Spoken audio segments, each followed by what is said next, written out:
O quê? Boa tarde, gente. Desculpem a demora. Nós estamos começando agora a live. Estava marcada para 17h30, mas em razão do trânsito aí, deu uma complicada. Mas vamos começar agora. Acho que vai ser bem interessante.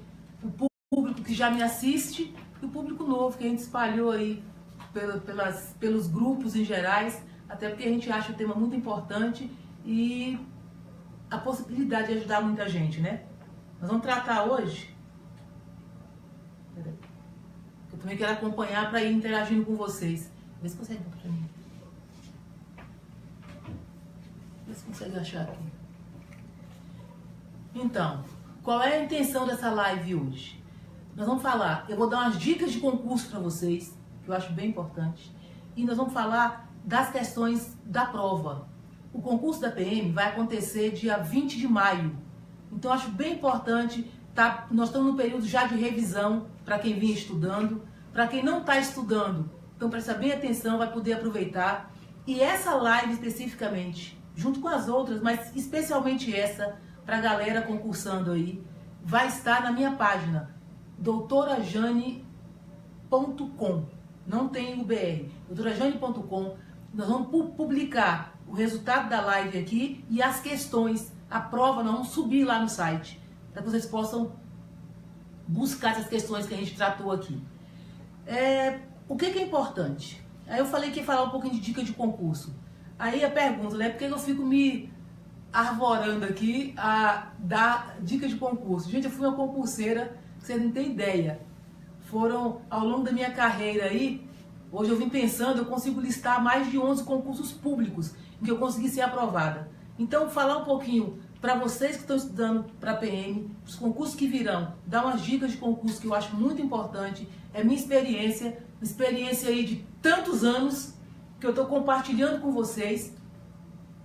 E a partir daí a gente vai tratar especificamente de algumas questões da prova de direito penal. Eu respondi toda a prova de direito penal, a gente vai explicar conceito por conceito, com certeza qualquer das questões que caírem nesse sentido, vocês não vão errar mais.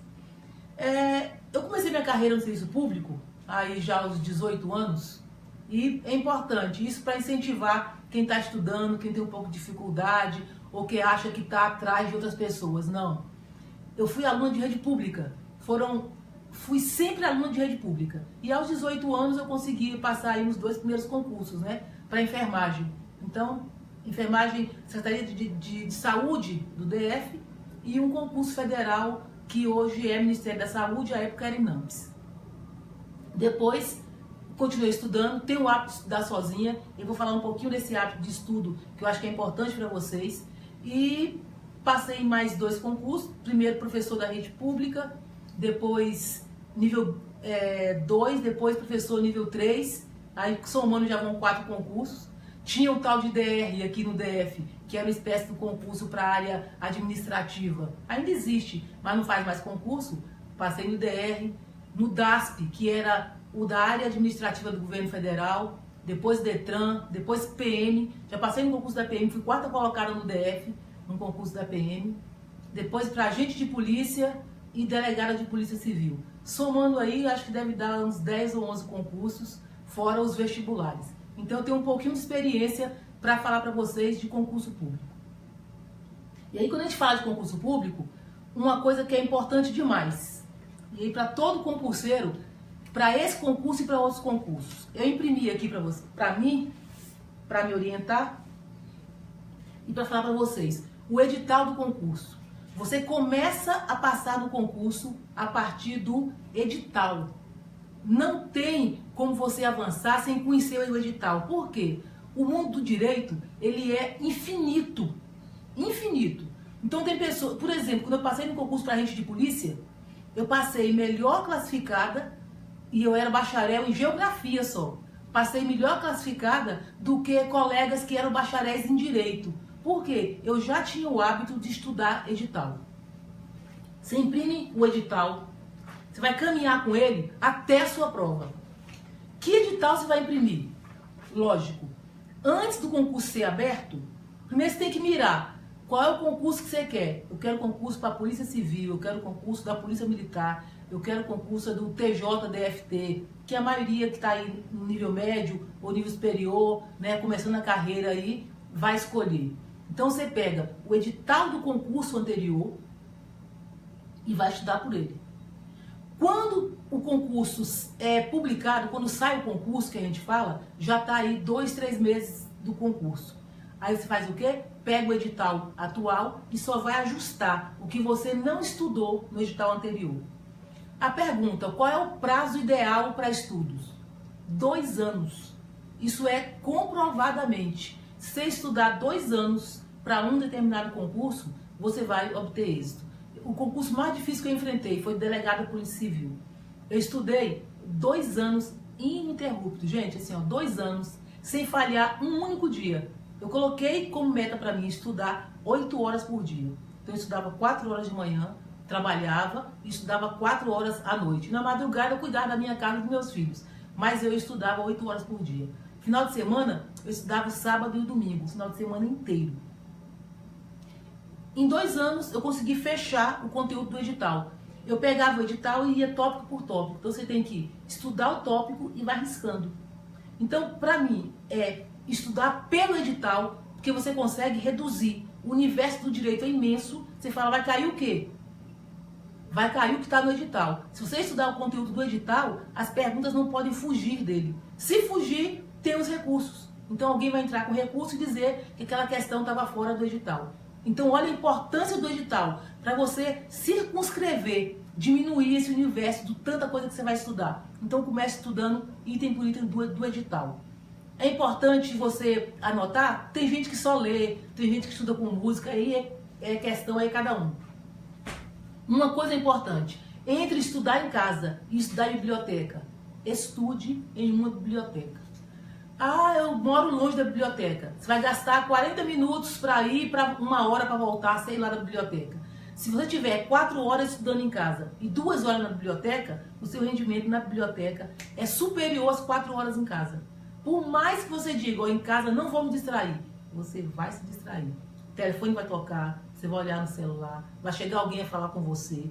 Qualquer distração faz você perder o raciocínio. Então, 2 horas bem aproveitadas numa biblioteca, você vai render muito, mas muito, muito, muito.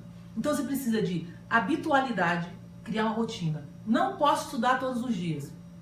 Posso estudar 3 vezes por semana. Então você vai estudar 3 vezes por semana. Mas em ambiente propício. Biblioteca, qual a vantagem? O silêncio. Você não tem outra coisa para fazer, então você é obrigado a estudar. E sem contar que a biblioteca tem livros. Eu conheço, intimamente, posso dizer que conheço, a Van Gogh de Sobradinho, a biblioteca da UDF, a biblioteca do CEUB, a biblioteca da UNB, da LBV, porque eu vivia nessas bibliotecas. Então, lá eu tinha o ambiente de estudo e tinha livros. Então você consegue estudar porque o direito, especialmente o direito, se atualiza muito. Você não consegue comprar livro suficiente. Então a biblioteca tem livros atualizados. A internet hoje ajuda muito, mas a internet não substitui o bom e velho livro.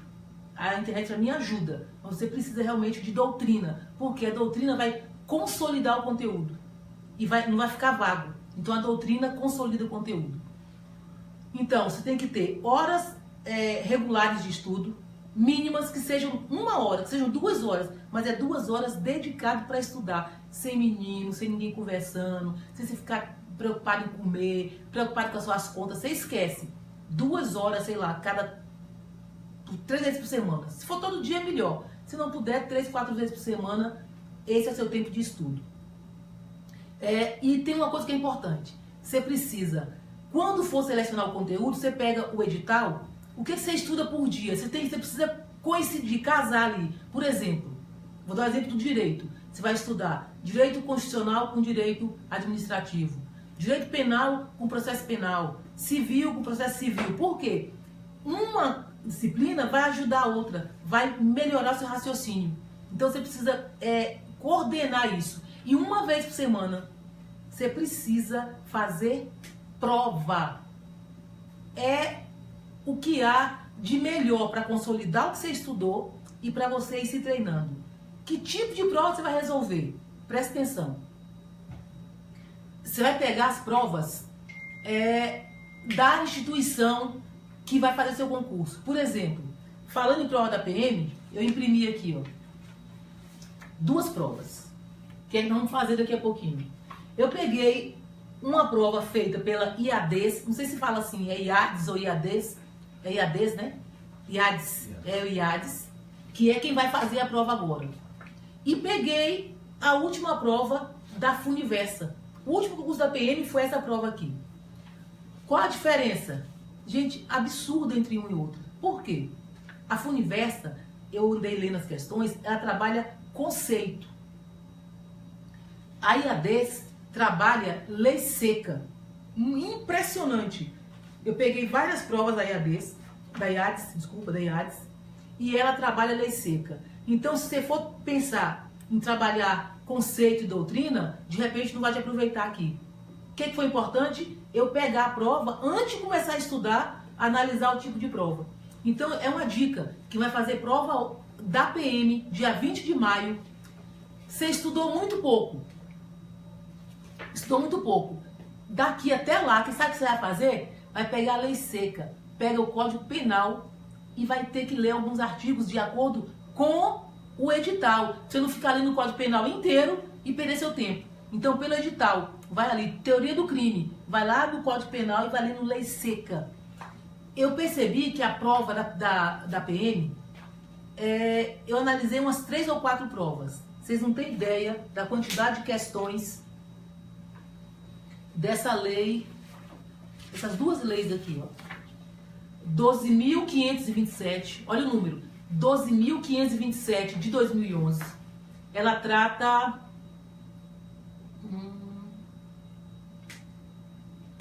lei de acesso à informação. Tem muita questão. E o código e o regulamento, acho que eu imprimi, já está por ali. É o regulamento da Polícia Militar. Você precisa pegar o regulamento da Polícia Militar e ler. Eles não aprofundam, eles vão só na leitura simples do artigo. Então imprime a lei, eu vou pegar o número, acho que nessa pasta aí. Eu vou pegar o número para vocês. Vocês vão pegar o regulamento da Polícia Militar e vai ler aquele regulamento. Tem muitas questões. E a lei de certa informação, regulamento da Polícia Militar, e tem um monte de questão, tem umas 5 ou 6 questões, olha que coisa maluca, que fala de planejamento estratégico. É um SWOT, que traduzido para português, tem uma sigla engraçada, chama FOFA. Então ele fala ali de estratégia de gestão. Então tem muitas questões também que envolvem ali esse planejamento estratégico. O que é importante? Tem gente que fala o seguinte, ó, eu odeio, sei lá, matemática. Ah, eu odeio português. Aí começa a estudar direito, porque ama o direito. Gente, para estudar para a prova, você tem que ser pragmático, não existe isso. Você não vai estudar só o que você gosta. Você precisa estudar um pouquinho de tudo, para você aproveitar melhor a prova. Então, as dicas são essas. Você vai primeiro ler o edital, só vai estudar conteúdo que está no edital. Você vai estudar no ambiente mais tranquilo possível e de forma regular. Vai estudar conteúdos que são semelhantes para um aprendizado ajudar no outro. E vai fazer prova. Você imprime assim, ó. Vai fazer prova para PM. Imprime prova da PM. Especialmente da instituição que vai fazer a prova. No caso da prova do dia 20 é o IADES. E de outros concursos, imprime prova de outras instituições e de outros estados.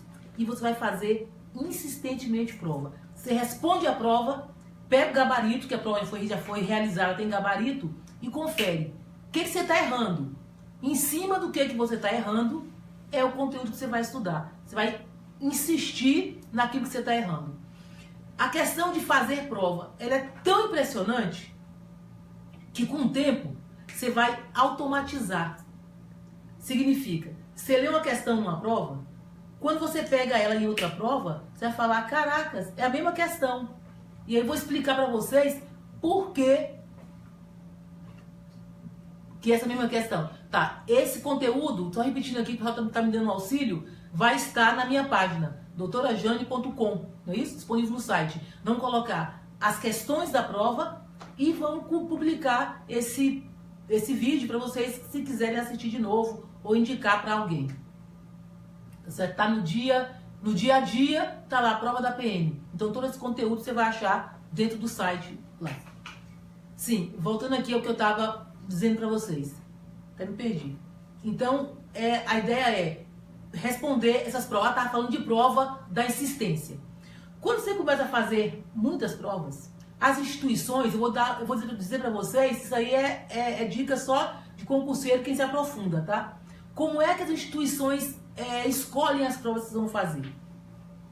Eles chegam para o professor renomado, professor fulano de tal, importante de um cursinho, e fala assim, ó, me arruma aí 10 questões de português, de gramática. Chega para outro e fala, me dá 10 questões de matemática, ou 10 questões de direito, e colocam num banco de dados.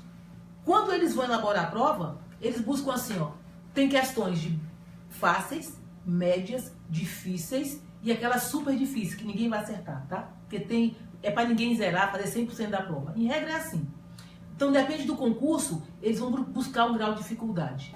Como as provas estão num banco de dados e elas são pensadas de forma aleatória, só pelo grau de dificuldade, coincide de as questões estarem repetidas nos concursos. Ou às vezes ele pede para 2 professores questões de direito penal, por exemplo, sobre um tema, teoria do crime, e vem questões muito parecidas. Então, questão de instituição é banco de dados. Então, geralmente, como eles têm um mesmo padrão, quando você estuda pelas provas daquela instituição, você tem a chance de acertar as questões muito facilmente. Agora vamos começar a responder algumas questões. Eu vou mostrar para vocês 2 questões iguaizinhas. Impressionante, mas feito pela mesma instituição. Uma está no concurso da PM, a outra está no concurso de juiz. A mesma questão. Olha a importância de você estudar, responder prova. Então respondam prova à exaustão. Tem tempo de fazer mais nada daqui até o dia 20. Lê a lei seca e vá fazer questão de prova, que vai te ajudar demais. Vou dar uma olhadinha aqui.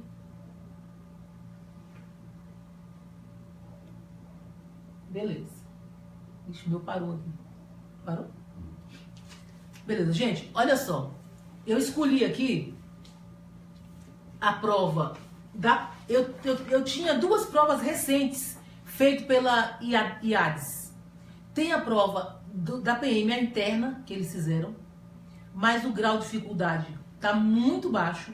Não vai ser o grau de dificuldade usado para a prova. Por quê? Era a prova para quem já está na instituição, que estava fazendo prova para poder mudar de padrão. Passar de soldado, para sargento e tal. Então, a prova de um grau de dificuldade menor. E peguei uma prova, que é de público externo, que foi para a Polícia Militar também, feita em 2016. Foi a última prova que a IADES fez, para público externo. Foi o CFO-PM. É um concurso para oficial. Vai ser mais ou menos o nível aí que vão utilizar na prova de vocês. O nível, eu digo assim, o grau de dificuldade para a prova de vocês. Selecionei as questões, especialmente as questões de direito, e a gente vai... Eu tentei aqui, nós colocamos essa TV, que a ideia era que vocês pudessem acompanhar. O ideal é, se você acompanha com a prova na mão, você vai riscando aí. Eu vou começar, e quem tiver aí em casa, que não tiver só no celular e tiver a oportunidade, tiver um notebook, alguma coisa assim, você vai na página do IADES, só botar IADES, você vai achar lá 3 campos. Na hora que abre a tela, tem 3 campos. Provas, concursos novos, concursos em andamento e concursos encerrados. Aí nos concursos em andamento, você vai encontrar essa prova que eu imprimi aqui, CFO. Que aí você pode, de repente, abrir no seu computador, vai lendo junto comigo, é muito mais fácil. Eu não sei se vocês estão conseguindo enxergar aí. Deixa eu ver se o pessoal me dá um retorno aqui.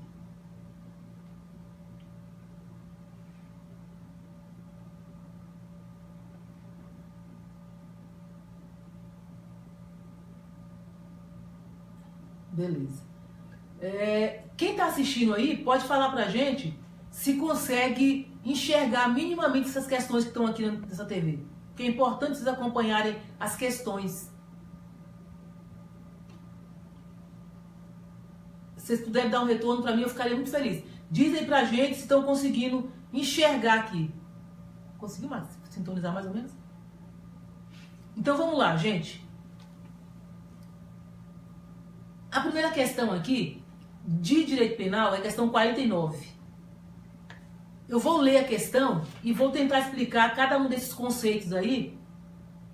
E é importante, se você conseguir aprender o conceito, porque prova é isso. Se entender o conceito, a questão vai se repetir com outro nome, com outro título, trocando um ou outro detalhe, mas no fundo ele quer saber a mesma coisa. Ele bota vários itens para te confundir e te dá uma resposta. Então quando você entende o conceito, você vai na resposta, esquece o resto e pula a questão. Isso é uma coisa muito importante. Tudo é dica de concurso, tá? Ao longo desses anos eu fui aprendendo isso, de leitura, de percepção. É o seguinte, questão, quando você realmente começa a se habituar a estudar, vai chegar uma hora que você lê e sabe a resposta. Se você leu e sabe a resposta, aquela é fácil. Marca, não fica voltando, não fica relendo, marca e vai embora. Se tiver uma questão difícil, daquela que você para e fala, meu Deus do céu, o que é isso? Sabe o que você faz? Não pensa, pula.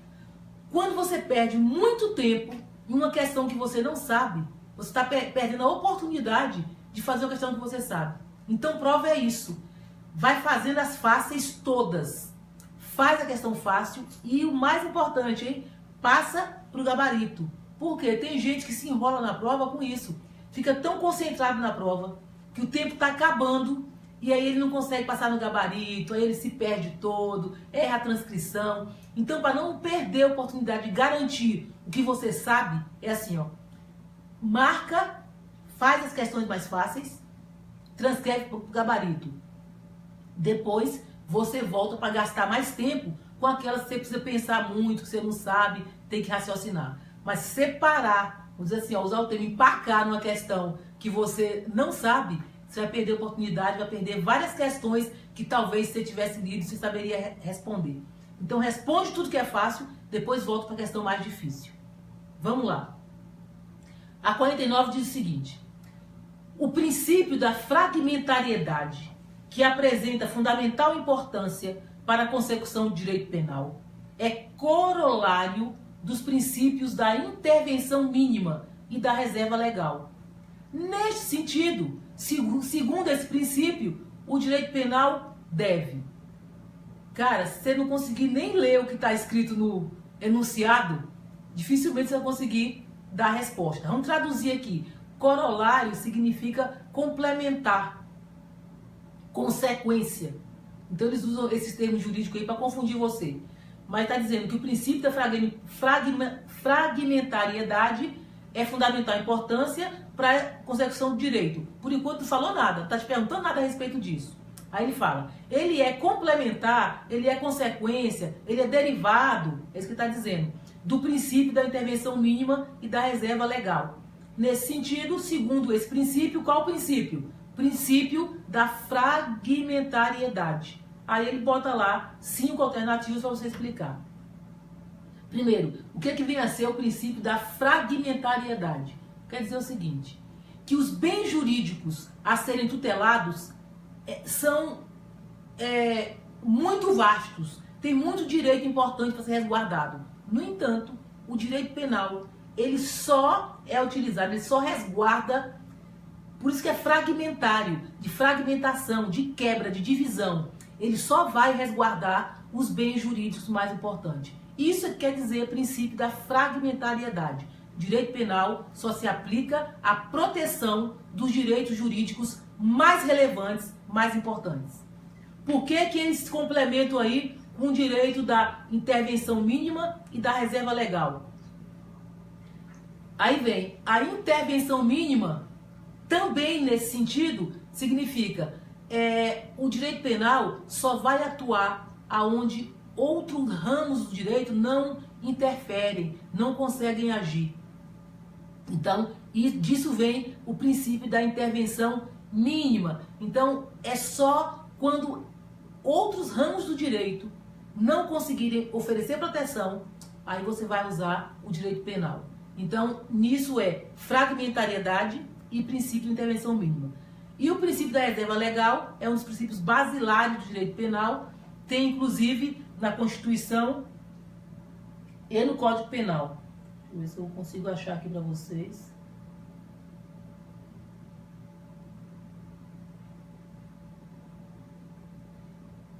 Olha o tanto de prova, gente, que eu baixei para vocês.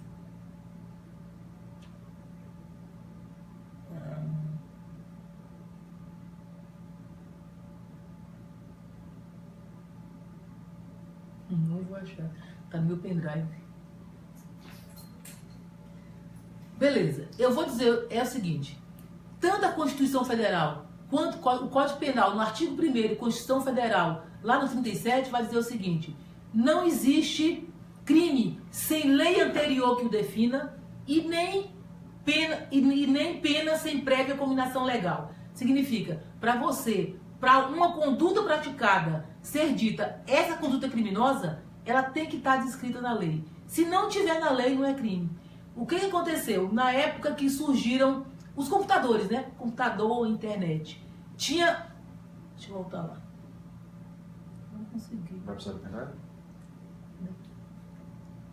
Tinha várias situações que surgiam do furto na internet, né? Do estelionato, e que simplesmente ninguém conseguia punir. Por quê? Porque na verdade ainda não estava tipificado. Então o direito é isso. As situações surgem, o legislador vai lá e cria uma lei. Então, para ser crime, para dizer assim, você praticou uma conduta criminosa, ela tem que estar descrita anteriormente na lei. A lei tem que dizer, essa conduta é criminosa. Do contrário, não é crime. Isso é o princípio da reserva legal. Só existe crime se houver uma lei anterior que defina aquilo como crime. E pena também tem que ser tudo prévio. Isso é para quê? Garantia do Estado de Direito, garantia do cidadão e por aí vai. Só um pouquinho que eu vou abrir para vocês aqui.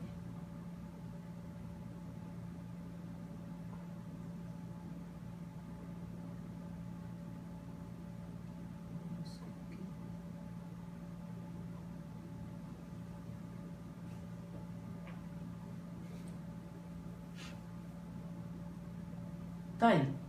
Reserva legal em 2 artigos. A Constituição, não há crime sem lei anterior que o defina, foi o que eu falei. Nem pena sem prévia combinação legal. Aí vem o Código Penal e repete. Não há crime... Aumenta o zoom. Deixa eu dar um zoomzinho aqui.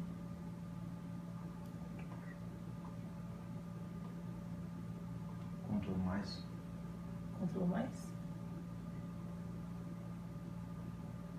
Deu não.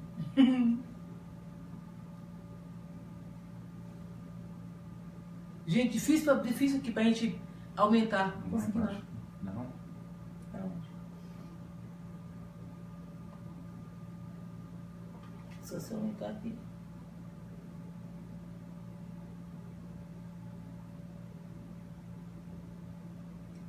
Não sei se dá pra ler aí. A Constituição diz, não há crime sem lei anterior que defina, nem pena sem prévia combinação legal. Aí vem lá o Código Penal e repete, foi o que eu falei. Então, isso aí é o princípio da reserva legal que o texto traz pra gente aí. Aí ele diz, o princípio da fragmentariedade, que já expliquei o que é, que apresenta fundamental importância para o direito penal, corolário, continuação, corrobora, ou ele enriquece os princípios da intervenção mínima e da reserva legal. Nesse sentido, segundo esse princípio, o direito deve, aí vem, tutelar bem jurídico somente contra ataques mínimos. Olha como ele tenta te confundir. Tutelar bem jurídico só contra ataques mínimos? Lógico que não. Ele está dizendo o seguinte, simplesmente só os direitos mais importantes é que tem que ser resguardados. Então, do universo de direitos, uma parcela mínima de direitos muito importantes são resguardados pelo direito penal. E isso é princípio da fragmentariedade. Aí ele fala, tutela bem jurídico somente contra ataques mínimos. Claro que não. Tipificar todas as condutas que sejam tuteladas por outros ramos de direito. É justamente o contrário. Só vai tutelar aquilo que os outros ramos do direito não deram conta. Tudo que outros ramos do direito não deram conta, só esses é que o direito vai tutelar. Então a B também é falsa. A B fala tudo o contrário. A C, punir ações meramente imorais. Não tem nada a ver com moralidade, nem com imoralidade. Deixa eu voltar lá.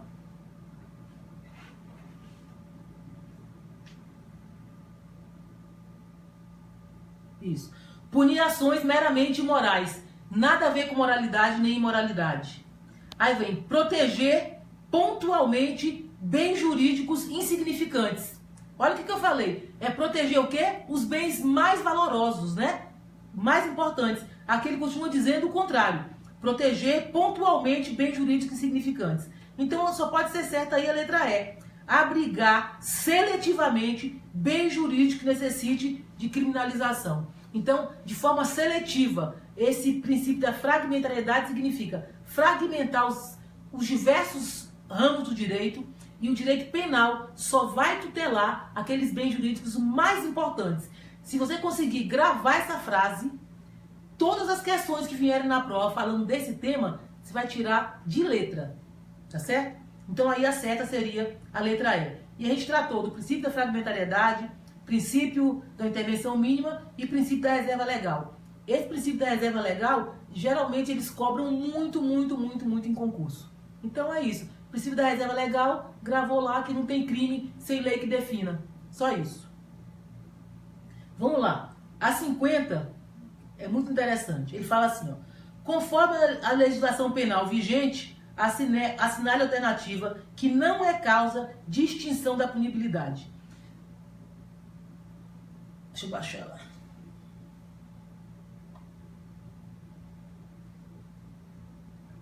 Não. Vocês lembram que eu falei para vocês que IADs, que eles só cobram a lei seca? Gente, só lei seca aqui, ó. Isso aqui é o artigo 107 do Código Penal. Literalmente. Tá pequeno? Vou dar aumentar um pouco. Tentar aumentar um pouquinho.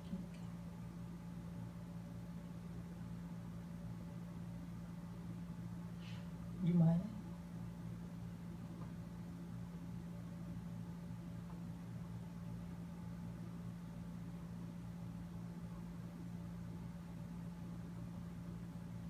Acho que dá pra gente ler aí.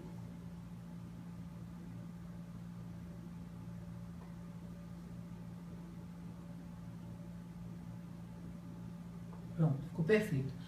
Conforme a legislação penal vigente, assinale a alternativa que não é causa de extinção de punibilidade. Aí nós vamos para o artigo 107 lá, que diz o seguinte: são causas de extinção da punibilidade. Espera um pouquinho.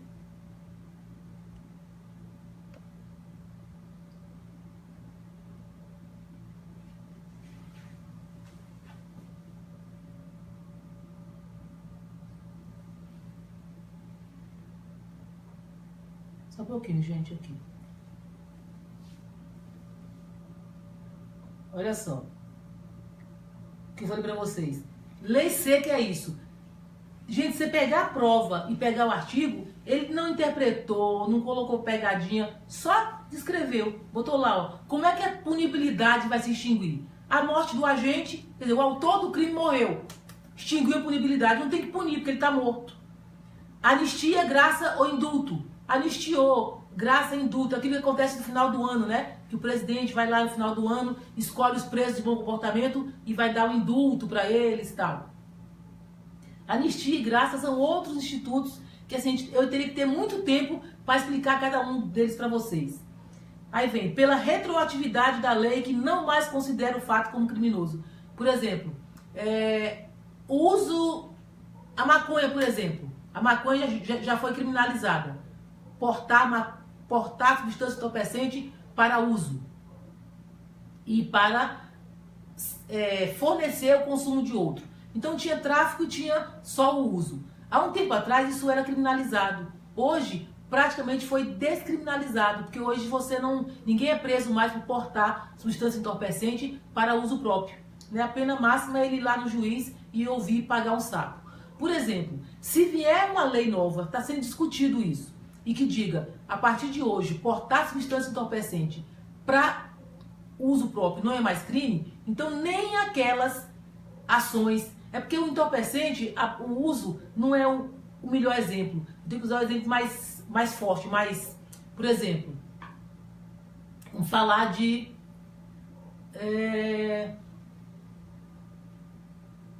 Por exemplo, quem era casado e traísse a companheira, né? Então, a infidelidade já foi tratado como crime. Em algum momento, uns 6 anos atrás, veio uma lei e falou, traição não é crime mais. Se alguém tivesse alguma pena por conta da traição, porque a lei dizia que era crime, então, o momento que vem uma lei em que diz que a partir de agora isso não é mais crime, tudo que está para trás, se a pessoa estiver cumprindo pena, então ela deixa de cumprir. Por quê? A lei vai retroagir só. A lei penal, ela não retroage, salvo para beneficiar o réu. Então, se surgiu uma lei hoje, ela vai retroagir só para dizer o seguinte, se tiver alguém condenado por aquela lei, vai lá e absolve e não tem mais. É isso que está dizendo esse artigo aqui, ó. Extingue a punibilidade, não tem punição, desde que a lei retroaja, né? Uma lei, pela retroatividade, que a lei não considera mais aquele fato como fato criminoso. E aí vem prescrição, decadência, perempção, pela renúncia do direito de queixa. Por exemplo, alguém foi injuriado, então ele tem que representar e dizer que quer que a pessoa seja punida. Quando ela diz que não quer que seja punido, extinguiu a punibilidade. E por aí vai. Pela retratação do agente, casamento do agente com a vítima de estupro e outras situações. E aqui, ele coloca o seguinte, ó, perdão judicial, tá aqui, literalmente. Aí vem, pela morte do agente, tá aqui no artigo, é o inciso 1. Renúncia do direito de queixa, acabei de falar, que é justamente o inciso 5. E a prescrição, que está aqui, que é o inciso 4. Só sobrou aqui, gente, inimputabilidade. Então a letra A tem nada a ver com o artigo. Sendo inimputável, no caso, por exemplo, um adolescente. O adolescente ele é inimputável. Ou quem tem a doença mental, praticou um crime, é inimputável. Mas o fato dessa inimputabilidade não é uma causa de extinção da punibilidade. Então, a letra A está fora. Se tivesse, por exemplo, na hora de fazer essa prova, tivesse lido a lei seca e tivesse lido lá, só esse artigo aí, extingue-se a punibilidade. Então você ia conseguir acertar essa questão. O que eu digo que é interessante? Como esse concurso é para bacharel que tem nível superior em qualquer área, então eles não vão se aprofundar no direito. Então as questões vão ser muito rasas. Então isso é uma questão rasa, que ele vai simplesmente na lei seca lá e questiona e responde, e coloca as alternativas e pronto. Lígia falou que tá muito distante. O meu tá nem pegando aqui. Vamos lá. A questão 51. Ixi, essa aqui a questão é grande.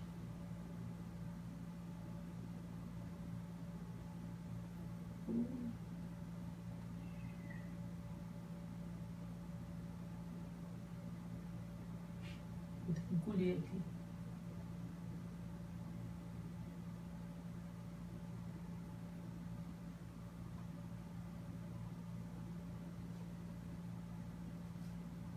Eu não consigo dar Ctrl mais, você consegue? Nem que é. Pera, você tá aumentar um pouquinho. Eu tô Ctrl mais. Ctrl. Sim. Tá bom. Gente, é assim mesmo, entendeu? Então dá um Ctrl mais que cresce aí a tela. Vamos ler aí 51. Diz o seguinte, ó. José e João, um sem saber da vontade do outro. Então, eles têm desígnios, que a gente chama no direito, autônomos. Realizam atos executórios para matar Daniel.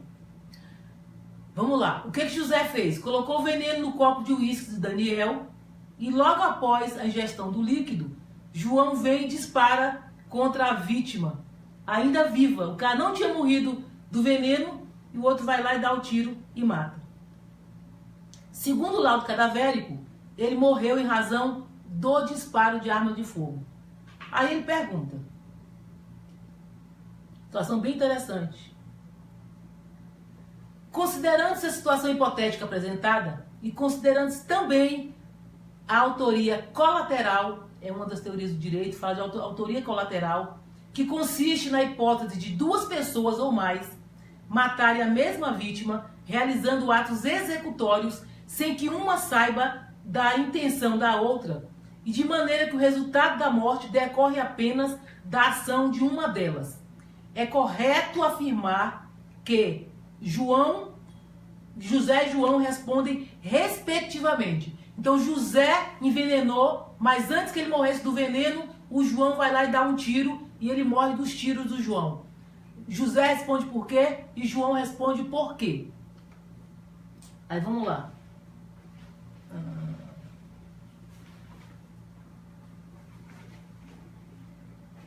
A letra A diz: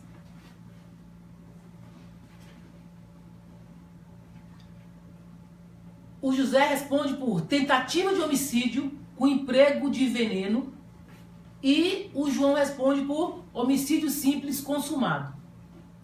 Letra B: tentativa de homicídio simples e homicídio simples consumado. A e a B são bem parecidas. Qual a diferença da A e da B? A B diz que é uma tentativa de homicídio com emprego de veneno. Isso faz diferença? Faz. Porque no crime de homicídio, o uso de fogo, veneno, explosivo são causas que vão qualificar o crime. Então, homicídio simples, matar alguém com tiro, com porrada, sei lá. Se você usar, eu estou tentando imaginar uma forma de homicídio simples aqui. Então, a pedrada é homicídio simples, a tiro é homicídio simples, empurrar alguém de uma ribanceira vai dar um homicídio simples. Agora, se usar fogo, explosivo, veneno, emboscada, tudo isso são algumas formas que vão qualificar o crime. Então, aqui faz diferença? Faz, porque o de baixo fala que é simples, e matar alguém com veneno não é simples. Então, a B já estaria fora. Você já arriscaria a B aí, porque fala que José praticou homicídio simples. Tira a letra B. Aí vem homicídio com emprego de veneno e homicídio simples consumado. Mas lembra que o laudo fala que ele morreu por conta dos tiros? Então a C não pode ser. Por quê? Ele não morreu por causa do veneno e por causa dos tiros. Ele morreu só por causa dos tiros. Então a C está excluída. A D, homicídio com emprego de veneno e tentativa de homicídio simples. Totalmente contrário, né? Porque ele não morreu pelo veneno, porque o laudo fala que ele morreu por causa do tiro. Então qual é a certa? Lógico, é a letra A. Então é tentativa de homicídio. Os dois intentaram contra a morte. Praticaram todos os atos executórios para que a vítima morresse. Só que o primeiro não alcançou o intento por circunstâncias alheias à vontade dele. O que foi alheio à vontade dele? O outro vinha matar primeiro. Então alguém veio e matou com tiro. Ele ficou só no homicídio tentado. Se não tivesse o tiro, é lógico que ele teria morrido envenenado. Então o primeiro responde por tentativa de homicídio e o segundo vai responder pelo homicídio consumado. Então as duas condutas, isso se chama autoria colateral. Eu até queria, mas o meu tá parado. Se me der outro, eu dou um jeito. Então isso aí é facinho de matar, né? É importante que nisso aí tem alguns conceitos. Eu até ia trazer para vocês, acho que eu anotei aqui.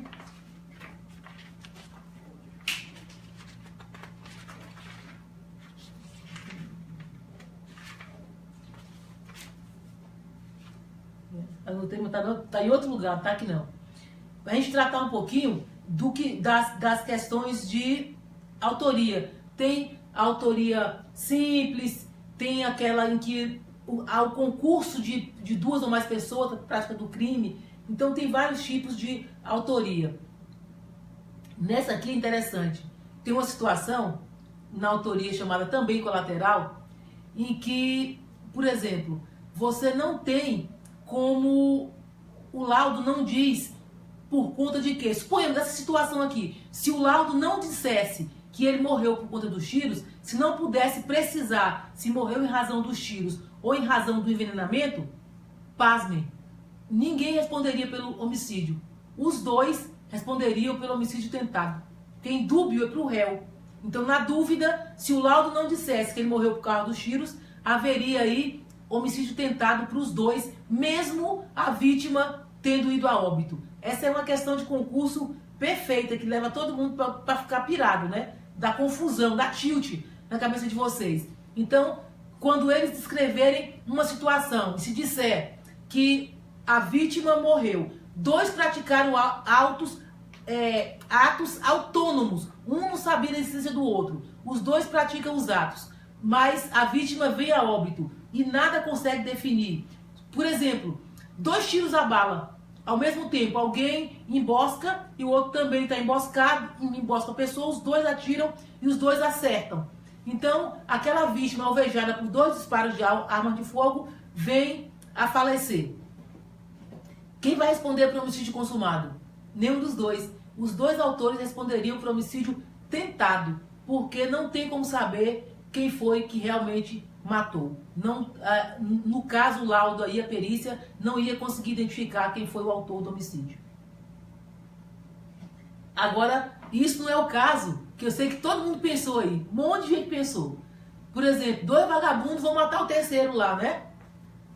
Nessa situação, cada um estava armado e os dois dispararam. Os dois respondem por homicídio. Por quê? Eles estavam juntos, em parceria. Vão responder em concurso de pessoas.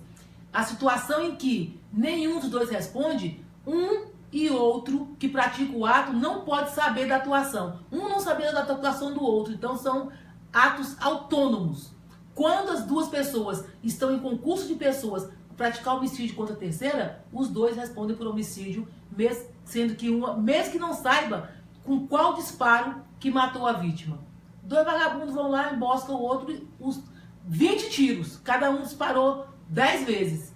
Ninguém sabe qual foi das 2 armas que matou, né? Qual foi o tiro que foi fatal. Os dois vão responder por homicídio qualificado do mesmo jeito, porque teve concurso de pessoas aí e eles estavam combinados. A situação que a gente falou de autoria colateral e que os dois respondem por tentativa é quando um não sabe da conduta do outro. Deixa eu ver aqui, tem uma galerinha com a gente. Malu Machado está acompanhando, Ana Shirley, Lídia, Glau Santos, Márcia Bicalho. Queridos, um abraço para vocês e vamos acompanhando aí. A aula de direito é assim, você é confuso, quem não tem os conceitos do direito tem dificuldade, mas a galera que vai se submeter, que vai fazer a prova aí no final de semana, precisa desse tipo de conceito, desse tipo de dica. Então, não tem muita dinâmica. É ler, explicar os conceitos e tentar aí guardar esses conceitos para vocês poderem usar aí na prova semana que vem. Vamos fazer mais 3 questões e a gente acaba. E eu vou colocar algumas outras questões respondidas e comentadas. Porque a gente já vai para 7 horas. Que hora a gente começou? Começamos 18 horas, né? Um pouquinho mais. Beleza, vamos lá. A questão 52.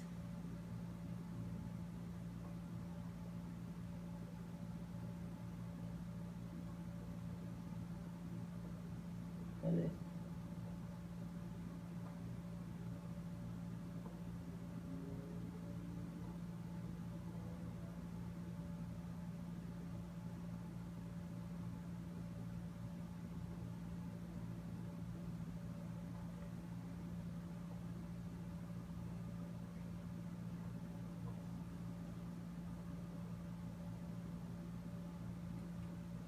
Eles trazem aqui uma situação hipotética. Antônio, caminhando por uma floresta, igual o Chapeuzinho Vermelho, situado em um lugar ermo, disparou sua pistola para o alto, em pleno dia. Estava armado, andando na floresta, atira por alto, com o objetivo específico de assustar os próprios companheiros. Olha só, quando a gente fala de direito penal, a gente fala de dolo. O que é dolo? Dolo é o que moveu o agente. É a vontade de quem praticou aquele ato. Então aqui ele já falou claramente qual é a vontade dele, gente. Ó, com a vontade de assustar os companheiros de pescaria. Então ele estava com os amigos, então ele deu um tiro pro alto para dar um susto nos amigos. Aí vem, considerando a situação hipotética e considerando também os tipos penais, considerando essa situação hipotética apresentada e considerando também que os tipos penais guardam uma relação de subsidiariedade expressa ou tácita, conforme o dolo do agente, é correto afirmar que Antônio responderá por. O que é importante nessa questão? Você entender o que é subsidiariedade. Significa, alguns tipos penais só servem quando não houver outro para incriminar. Se não tiver nenhum outro que incrimine, só sobrou aquele. Então você vai usar aquele. É o típico artigo 132, que é a periclitação para a vida e saúde de outrem. Que o próprio artigo fala assim, ó, desde que não haja conduta mais grave. Então o artigo da lei que é subsidiário é aquele que é utilizado quando não há outro, quando nenhum outro se encaixar, então você vai utilizar ele. Aí ele fala assim, ó, disparo de arma em via pública? Não, porque fala que ele está no meio do mato. Então, o mato não é via pública. Já arriscaria a letra A aí. Tentativa de homicídio qualificado? Nunca. Porque a tentativa de homicídio, qual é o dolo do agente? Qual é o dolo? É vontade. Ele quer matar. Ele queria matar os amigos dele? Não, porque lá no enunciado fala que ele queria assustar os companheiros de pescaria. Então, quem quer assustar, dá um tiro pro alto, não tem intenção de matar. A B tá fora. Essa tá facinho, né? Aí vem, letra C. Ameaçar. Ele queria ameaçar? Não, porque a ameaça, ele tem que ter, em tese, uma motivação. E até quando a gente fala de ameaça, é ameaçar alguém, né, por motivo injusto, né? Tem que ter uma injustiça aí. Você não tem que dever nada para a pessoa, porque se dever, não é ameaça, vira exercício arbitrário das próprias razões. Tá vendo aí? Sempre vai ter uma figura típica que vai se encaixar perfeitamente. E crime é isso. Eu costumo dizer que crime é mão e luva. Ou se encaixa certinho, ou então não é crime. Então, a ameaça tem que ser... não pode ter uma motivação. Então, vem aí. Tentativa de lesão corporal grave. Ele queria matar? Queria lesionar? Não. Só restou, aí por eliminatória, só restou a letra D. Perigo para a vida ou saúde de outrem. Porque é o tipo do artigo subsidiário que fala, desde que a conduta não tinha sido mais grave. Então, quando você vai no Código Penal, o artigo 132, ele diz isso. Se não for uma conduta mais grave, você vai usar essa daqui. Então, como ele atirar para o alto, ele não queria matar, não queria lesionar, tá só de graça, né? Então, na verdade, ele causou um perigo para a vida ou para a saúde de alguém. Porque ele podia matar, podia lesionar. Então, disparar aí, como ele fez, no meio da mata, para brincar com os amigos, ele colocou a vida dos amigos em risco. Então, incorreu no artigo 132, letra D. Perigo para a vida ou saúde de outrem. Você nem precisava conhecer o código, não precisava saber que existe esse artigo 132, mas só de olhar a historinha e lembrar que crime fala de vontade. Então, vontade é dolo. Então, qual era o dolo dele? Qual era a vontade dele? Então, a vontade não era matar, ele não estava em via pública, ele não queria ameaçar e ele não queria lesionar ninguém. Só sobrou por eliminatória aí a letra D. Essa aí acho que todo mundo acertou, eu imagino.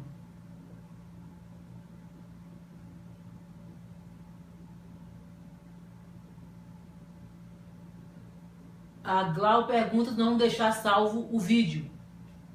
Vamos sim. Vamos deixar o vídeo salvo lá na página doutorajane.com. Acesse a doutorajane.com que isso vai estar salvo lá. Aí vem aqui, a 53.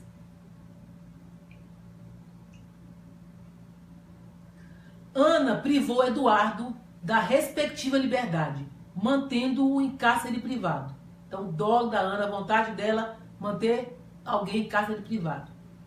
A polícia militar atendeu o chamado para coibir a prática criminosa e efetuou a prisão de Ana. Foi lá e prendeu a Ana.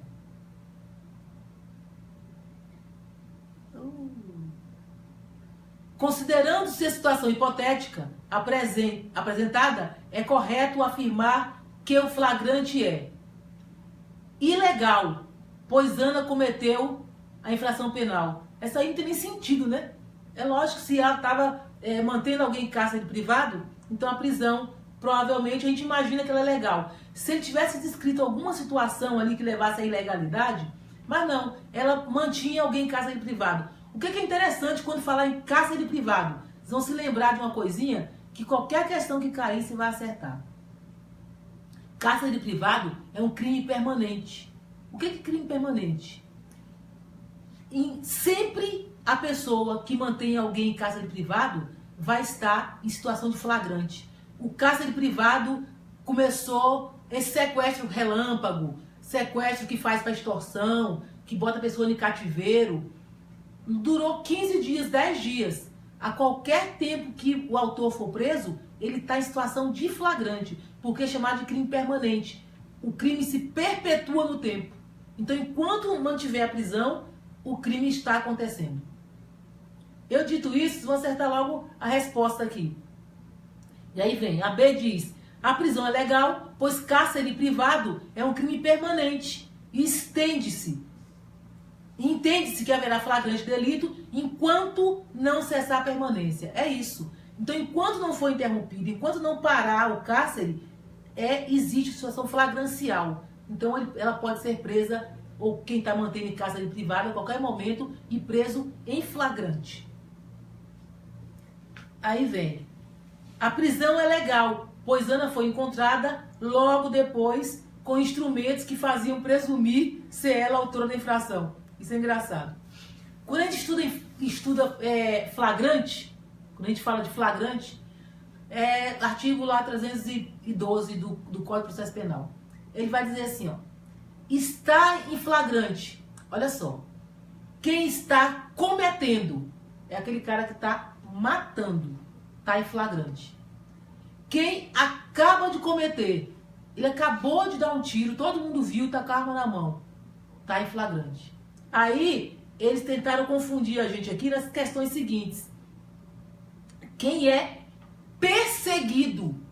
Tá em flagrante? Tá. A perguntinha que todo mundo no universo faz. Ah, fugiu do flagrante. Ficou 24 horas escondido e fugiu do flagrante. Gente, essa história é folclore, não existe não. Flagrante tem a ver com perseguição. Acabou de tomar conhecimento de um crime. O cara fugiu. A polícia começa a perseguir. Pode atravessar o país. Pode ir para o mar dentro. Não interessa. Levou 5 dias perseguindo. Enquanto não cessar a perseguição, aquele autor está em situação de flagrância. A polícia parou de perseguir. Pronto. Dia seguinte, foi encontrado. Já não está em situação de flagrante mais. Por isso que as pessoas praticam um crime e fogem, se escondem. Aí no dia seguinte, ela se apresenta, não está mais em situação de flagrante. Então, flagrante tem a ver com perseguição e não com 24 horas. Se tentarem te confundir com a história das 24 horas, isso não existe. Flagrante tem a ver com perseguição. Então, quem é pego, quem acaba de cometer, quem é perseguido, encontrado, ou quem é encontrado logo depois. Isso é o que a lei diz, eu estou falando artigos da lei. Quem é encontrado logo depois com papéis e instrumentos que façam presumir ser ele autor do crime. É assim, ó. Teve um carro roubado aqui e um fulano é encontrado, sei lá, 3 horas depois, 4 horas depois, com aquele carro roubado.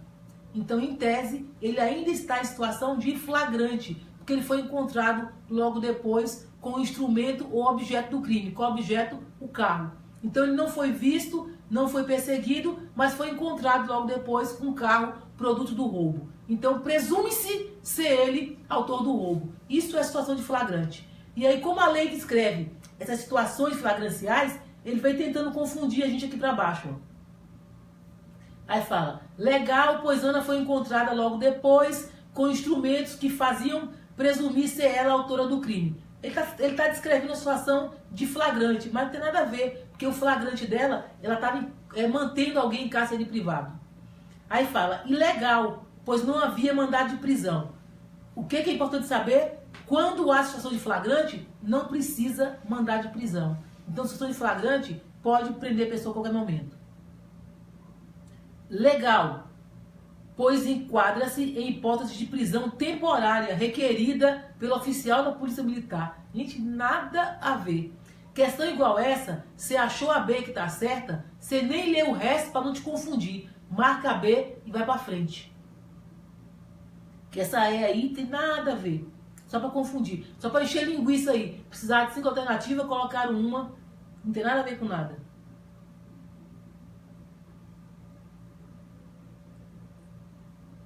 Soltou só a cabeça aqui, né? Dorme não, tá? Essa aqui é a última. Vai aprendendo isso a fazer prova da Polícia Civil.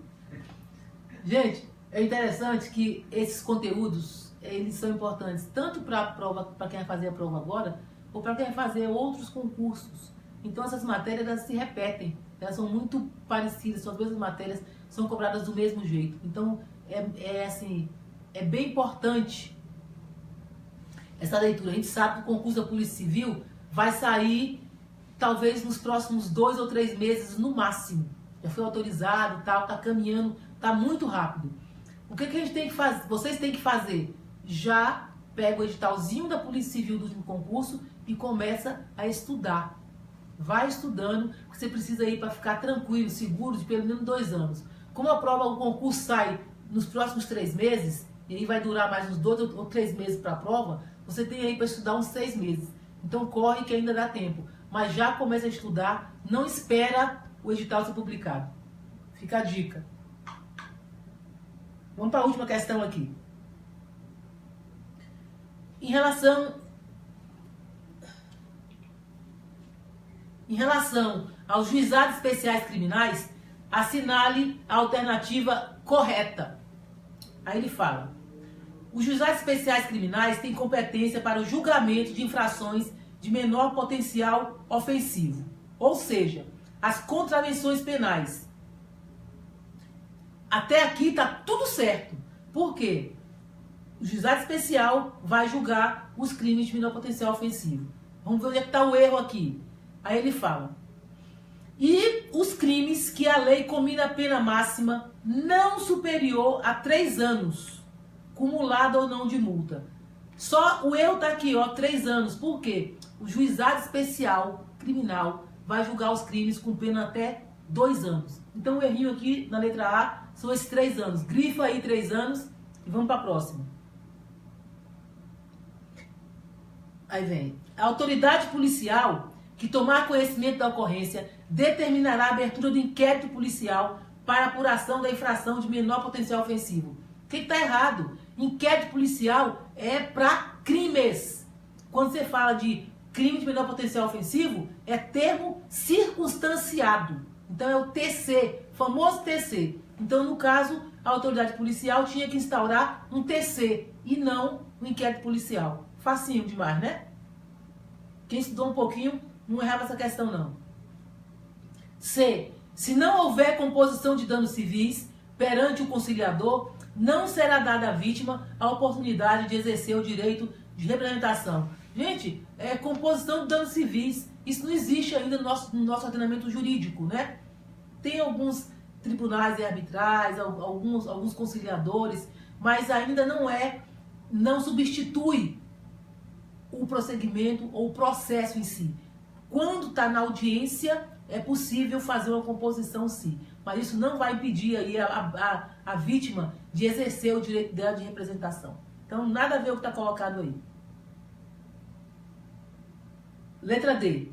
O não oferecimento de representação na audiência preliminar implica decadência no direito de representar. Não. Decadência tem a ver com prazo, com decurso de prazo. Então, vai decair no TC, por exemplo, são 6 meses. Você tem 6 meses do conhecimento da autoria para intentar uma ação. Então, decadência se refere ao tempo decorrido aí e não à representação. Então, você vê que eles usam sempre pegadinhas, eles misturam os conceitos para confundir sua cabeça. Então, a certa só pode ser a letra E. Ao autor que, após a lavratura do termo circunstanciado, for imediatamente encaminhado ao juizado ou que assumir o compromisso de a ele comparecer, não será imposta a prisão em flagrante. Então é isso. É aquilo que o povo fala assim, ó, vá à delegacia, assinou e vai embora. Isso. Chegou na delegacia, assina um termo dizendo que vai comparecer perante o juiz e você não vai ser preso em flagrante. Se ele se recusar a assinar, aí sim é imposta uma prisão para o autor. Mas em regra todo mundo assina e ninguém é preso. Se perceber, dentro das alternativas já tem resposta, porque fala de crime menor potencial ofensivo e em várias delas ele fala de termo circunstanciado. Aí tá lá, termo circunstanciado e inquérito policial. São duas coisas diferentes. Se você perceber isso, você já consegue eliminar aí umas alternativas erradas. Acabou. Não, só tem mais uma aqui. A última questão de direito dessa prova é uma pegadinha que é capaz de vir uma igualzinha para você nessa prova da PM, tá? Uma pegadinha, olha só.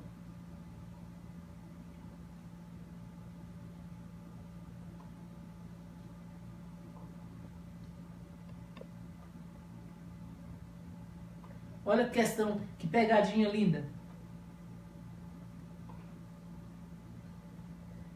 Esse concurso, esse aqui, de onde nós tiramos as questões, era uma prova para PM, tá?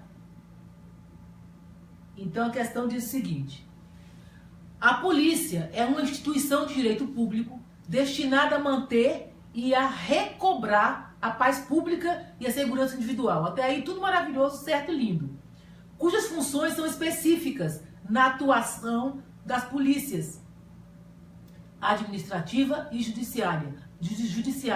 Polícia administrativa e judiciária é a polícia civil, tá? Então ele diz o seguinte: segundo o texto constitucional, a função repressiva é atribuída. Aí ele põe polícia rodoviária, polícia militar, polícia civil, ferroviária e bombeiro. Quem tá fazendo a prova da polícia militar vai marcar o que aí? Cegamente. Vai lascar a polícia militar, né? Gente, não é.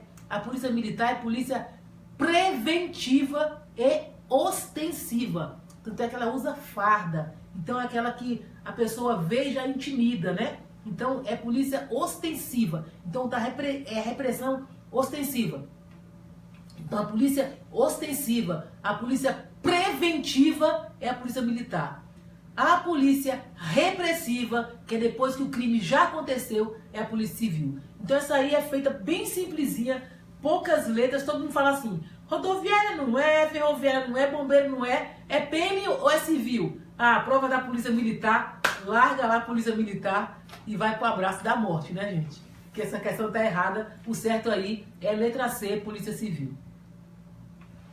Então é isso, eu acho que eu tenho aqui mais uma, eu fiz mais umas 3 ou 4 questões de outra prova, mas o tempo já foi, a gente já tem uma hora de correção de provas aí. A gente vai marcar uma outra, vamos avaliar aí se funcionou esse expediente que a gente utilizou, colocar a televisão aqui atrás e tal. Vamos arrumar um jeito de melhorar essa transmissão para vocês. Se a gente tiver um feedback das pessoas dizendo que mesmo assim funcionou, ficou bom, a gente vai fazer novamente semana que vem. Vamos ver aí as demandas. Mas acho que o importante era isso, dizer para a galera que vai fazer prova dia 20, que o importante para vocês é estudar a lei seca daqui para frente e fazer muita prova, que eu acho que vai render nesses poucos dias que restam a vocês. Pega aí o Código Penal Militar, dê uma boa lida, Regimento Interno da PM. Código Penal Militar, Regimento Interno da PM. Lei seca, só lê os artigos. Sem exagero, vocês vão ganhar umas de 8 a 10 questões dessa prova. Depois podem me cobrar se isso não vai acontecer. Porque eles tratam muito desses temas, falando de crime militar e tratando do regimento interno da própria Polícia Militar. Então tem várias questões e eles não aprofundam, só vão no texto da lei. Então pegue e dá uma boa lida que vocês vão se dar bem. Então é isso, gente. Desejar muito boa sorte para quem vai fazer a prova da Polícia Militar e dizer que outras provas virão da Polícia Civil, vem nos próximos dias. Já saiu autorização, estou acompanhando, tá? E daí 2 ou 3 meses, parece, nós vamos ter o edital publicado. Então, quem está estudando para PM, boa sorte e já continua estudando aí, que a Polícia Civil está vindo aí também. Esse conteúdo vai estar na minha página, doutorajane.com, não tem BR, só .com. E esse conteúdo aqui foi veiculado na minha página, né? Tá na minha página, tá? Fanpage. Tá na minha fanpage. Muita gente pode ter ido buscar esse conteúdo lá na minha página. A gente compartilhou? Compartilhou. Nós compartilhamos, né? Sim. Na minha página privada. Mas quem está assistindo aí, aproveita e dá uma curtidinha na minha página, porque a partir de agora nós vamos veicular todos os nossos conteúdos só a partir da nossa fanpage, que é o local certo de veicular conteúdos públicos, né? Que não é aquela coisa particular da minha intimidade, como é a página privada. Muito obrigada, boa noite a vocês, e esse conteúdo vai estar publicado, vamos colocar as informações para vocês aí. Até lá.